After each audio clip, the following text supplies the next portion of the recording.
C'est une immense joie de vous accueillir encore une fois dans l'émission Kanguka. Mon nom est Chris de Kumana. Aujourd'hui, nous sommes mardi. J'aimerais réconforter quelqu'un qui m'écoute maintenant et tu sens comme s'il y a quelque chose qui te pousse à abandonner la foi. Tu es désespéré, tu es découragé et j'aimerais te dire que la voix qui te pousse à désespérer ou à abandonner la foi, cette voix vient du diable, ça ne vient pas du Saint-Esprit. Le Saint-Esprit veut te réconforter, te parler à travers cette parole. Il y a des filles qui m'écoutent qui vivaient de la prostitution et vous êtes tentés à retourner dans le péché parce que la vie est dure. Il y a ceux qui m'écoutent qui comparent leur vie comparée à la vie qu'ils avaient avant et vous avez envie de retourner dans le péché, mais ça c'est le diable qui te dit des mensonges. Il n'y a rien qui peut remplacer le salut que tu as eu gratuitement en Jésus-Christ. Le diable vous trompe, attendez dans la foi. Le Seigneur a une solution à tout problème. Rien n'est impossible devant Dieu. Aujourd'hui, j'aimerais te dire que rien ne devrait te séparer de l'amour de Christ. Dieu t'a tellement aimé qu'il a envoyé son fils Jésus pour qu'il meure pour toi. Tu as la plus grande richesse au monde qui s'appelle Jésus-Christ. Et ce matin, j'aimerais t'encourager à garder la foi, à garder la vie de prière parce que Dieu a toujours une solution. Ne te décourage pas, ne te lamente pas, ne désespère pas. Dieu est à l'œuvre. Il est sur le trône. Ce matin, nous allons lire dans Romains 8, verset 35. Il est dit, qui nous séparera de l'amour de Christ? C'est la question fondamentale. Qui peut te séparer de l'amour de Christ? Sera-ce la tribulation, ou l'angoisse, ou la persécution,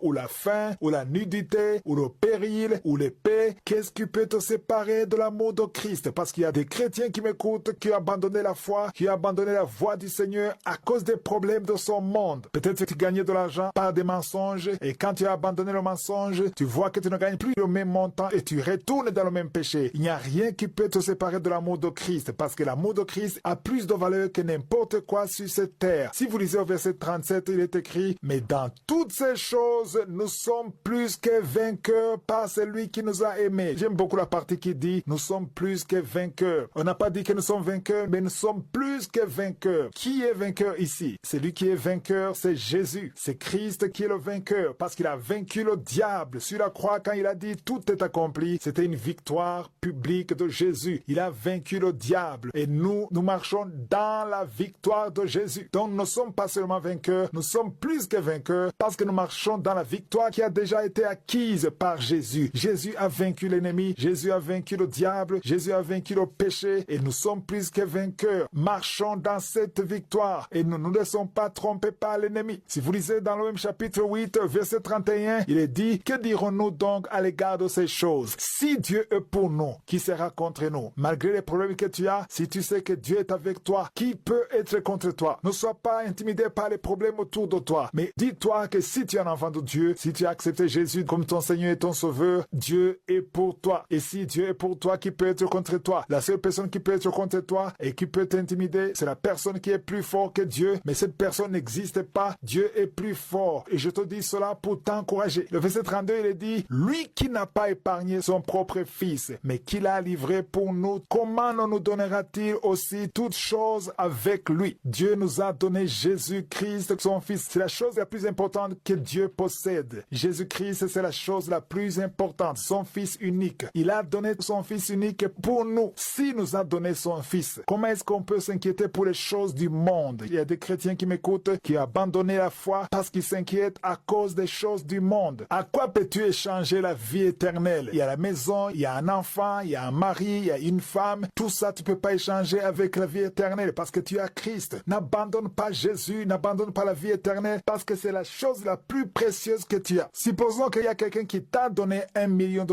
sur ton compte comme cadeau. Mais à un certain moment, tu as eu des problèmes. Tu as mal géré l'argent et tu as tout perdu. Maintenant, tu es fauché et tu es dans le besoin de $100. Est-ce que tu crois que la personne qui t'a donné $1 million, est-ce que la personne ne pourra pas te donner $100? Si t'as donné $1 million, il a beaucoup d'argent. Il est plus riche. Comment est-ce que tu t'inquiètes pour $100? C'est un exemple. Et si Dieu nous a donné Christ, son fils, Jésus-Christ, son fils, qui a plus de valeur que tous tes besoins sur cette terre, comment est-ce que Dieu ne peut pas te donner ce dont tu as besoin alors qu'il t'a déjà donné Christ? Ne tombe pas dans le mensonge du diable. Sois encouragé. Reste dans le Seigneur. Reste dans la foi. Ne te lamente pas. Garde tes yeux sur lui et tu verras sa puissante main.